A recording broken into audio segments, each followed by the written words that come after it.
You were in Brussels in the belly of the beast for about 10 years. And in that time, Peter Mandelson was the European Union Business Secretary, for the want of a better term. And over that time, you would have seen this man in action to a certain degree. What were your impressions of him in that 4-year period from 2004 to 2008 when he was the European Union Business Secretary? Well, it was very interesting.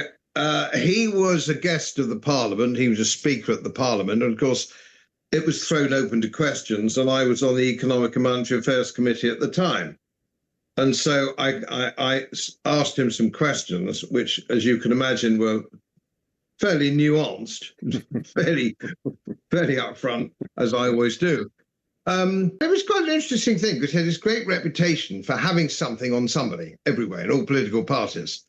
And he rather ostentatiously took out his notebook and he looked up into the gallery where I was sitting at my seat. And he got out a pen rather ostentatiously in his notebook in order to write down my name, in order to send a message which frightened other MPs and MEPs, because, oh my goodness me, he's written, I don't want to be in his book because he might blackmail me. But of course, you couldn't get me.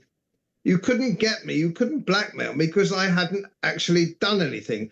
I didn't have my hand in the till. I wasn't a sexual deviant of any sort. I was just a guy from the rugby club who got elected. I said, now, Commissioner, you won't get me on that. You know, don't try and frighten me with your notebook because you won't find anything about me that you can use. I'm not like your colleagues in Westminster, all of whom are crooks and perverts and all the rest of it. So you can get your little book out as much as you like.